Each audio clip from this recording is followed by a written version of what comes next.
mwaka ni 2007. It was simply instantaneous. It was a reaction from the heart. They wanted that change. And when that hope was shattered, I think there was a spontaneous eruption of resentment and disobedience. Itasalia kuwa mwaka wa kumbukizi, mwaka ambao bila shaka kinara wa Azimio Raila Amolo Odinga hatawahi usahau katika maisha yake, manake alikuwa amepewa nafasi na Wakenya ya kuongoza taifa la Kenya. Je, mwaka huu ulikuwa vipi Odinga? And I think history will remain that Raila Odinga won the election, but it never became the president. Ni mwaka ambao wengi walitarajia kwamba kinara wa Azimio Raila Amolo Odinga atatangazwa kuwa rais wa taifa la Kenya, ila saa 12 na ushehi jioni,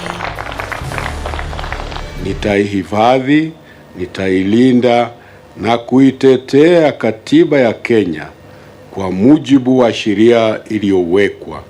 Ewe Mwenyezi Mungu unisaidie. Tukio hili lilikuwa mojawapo ya matukio yaliyokuwa na huzuni zaidi katika taifa la Kenya baada ya Rais Mwai Kibaki kuapishwa kama rais wa 3 kwa awamu ya pili kwenye Jamhuri ya Kenya. You and I know what has happened in the last election. Where ODM had won, we did not hear anybody complaining. If you doubt us, you know where to go. Upishi wa matokeo, kuapishwa kwa Kibaki, kisha baadaye matukio ya kutamausha. It was quite clear that there was interference by the state.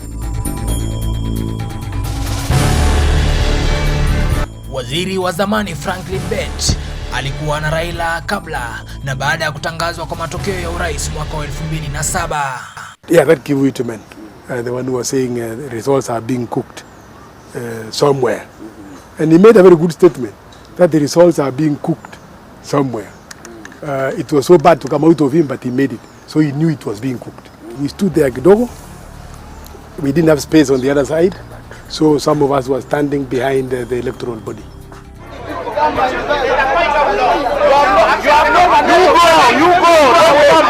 Me, I was next to Kivuitu and another Ambassador Tumwa.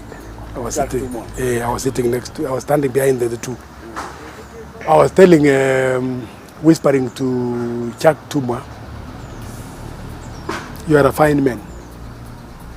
Give us fine results. Even if the fine results are us losing, so long as they are fine. And we knew what was going on. They were determined. They knew they've lost. They knew they will use the exercise of the police and they will shut us down. Then all of a sudden, 2 columns of GSU started coming from my right and then doing a funnel. And then the electoral body officials, members, commissioners, were beckoned to stand up. And then they were told to walk. Then they walked through the 2 lines. 1 line on this side, another line on this side. They walked through. And they were escorted as such up to the upper room. After that was done, we were told to vacate KICC. And they were ready to beat us up. So we vacated. We have had so many conspiracies and plans of how to finish our leaders. So in our understanding, we were more concerned and worried about our presidential candidate. Taa zote kwenye jumba hili la KICC zilizimwa, kisha wanahabari huru wakafungiwa kupeperusha matangazo ya moja kwa moja, kisha baadaye Samuel Kivuitu akasindikizwa moja kwa moja na maafisa wa polisi hadi kwenye maeneo ya Ikulu, eneo ambako bila shaka Evans Gisheru alikuwa tayari ashawasili ili kuapisha Rais Mwai Kibaki.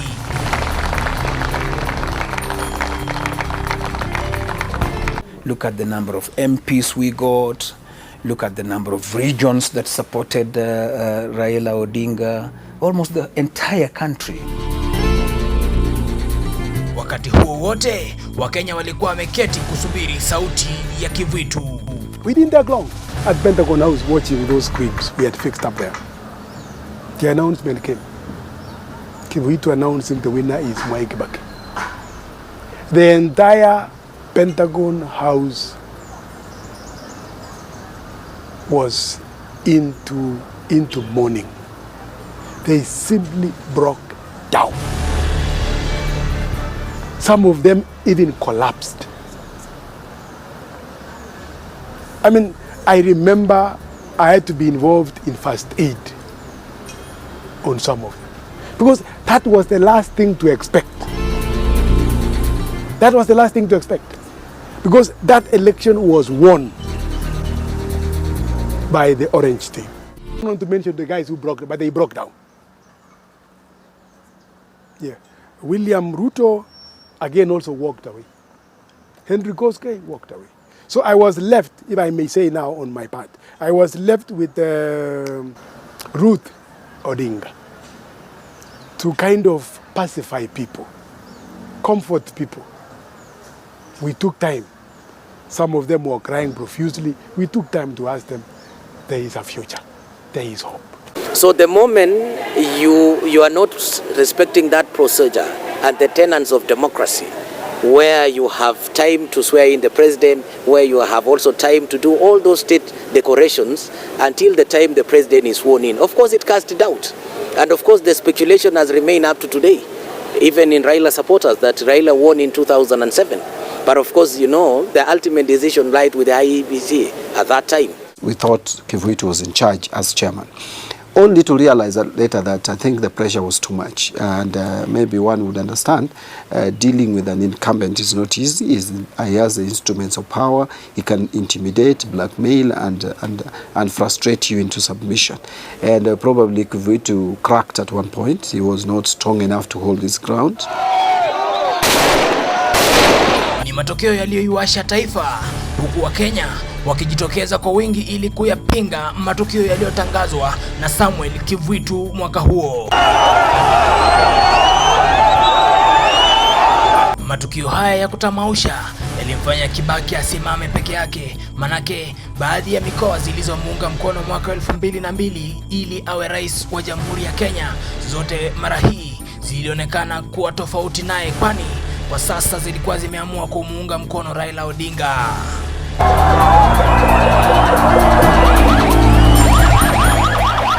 Tofauti kati ya Odinga na Rais Mwai Kibaki ambaye alikuwa mbunge wa Odhaya enzi hizo zilianza takriban baada ya Kibaki kutangazwa kama rais, haswa mwaka 2002.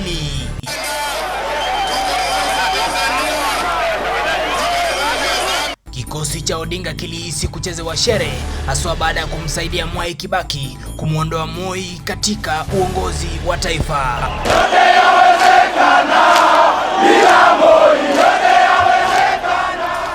Raila Odinga gave up and said it's not about being a prime minister, it's about getting Moi out. And because that was the rallying call, everybody submitted to Raila Odinga being the nominee of LDP to be the prime minister. That secret deal was there. Now, the mistake we did as politicians and leaders for this country is the politics of deceit. We cheat each other.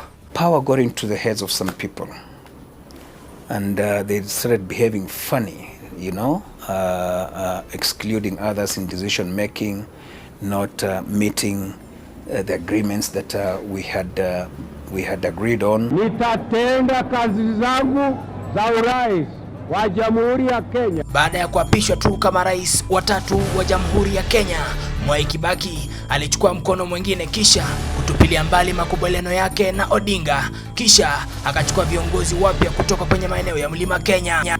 Kikosi hiki kiliwahusisha Kiraitu Murungi, Christopher Murungaru, Matere Kireri, David Mwirari na Francis Mudhaura. They disowned the promise after we delivered them.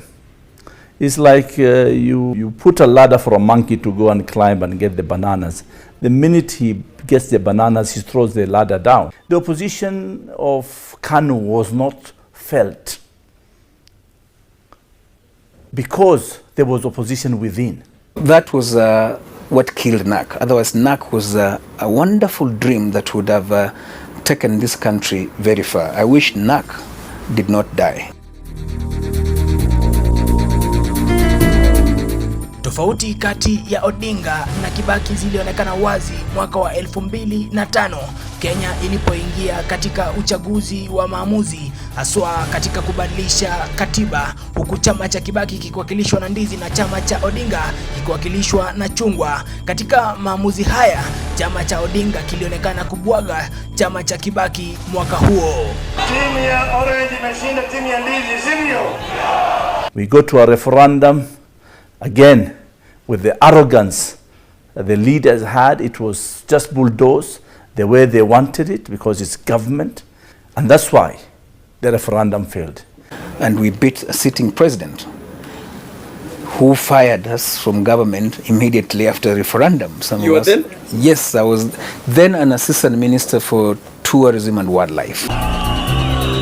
Uchaguzi wa mwaka wa 2007 ilikuwa ni marudio tu ya uchaguzi ambao ulifanyika mwaka wa 2005.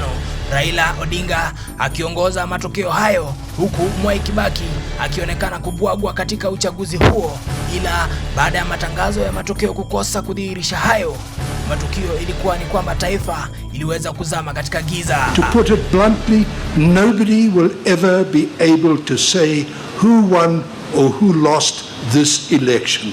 It was simply too bad before any results got to the KICC.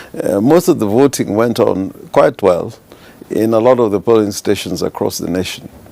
But when it came to the transmission of the results, that's where the problems, started. And some of them were done at the local level between polling stations and, constituency centers or other regional centers, or as they were being transmitted to Kenyatta International Conference. He had the best chance then. All of us were in ODM, I was in ODM. He had nearly the whole country, Rift Valley, Western, Coast, Nyanza, the whole of the Muslim and the pastoralist area. His moment was 2007. That was his moment. And Kenya was ready for a non-Kikuyu president. Now, a combination of factors don't favor him becoming president. Miezi michache baadaye, Odinga alilazimika kufanya kazi pamoja na Kibaki baada ya mapatano makuu yaliyoongozwa na Kofi Annan, ambaye alikuwa mpatanishi mkuu wa enzi hizo wa kimataifa.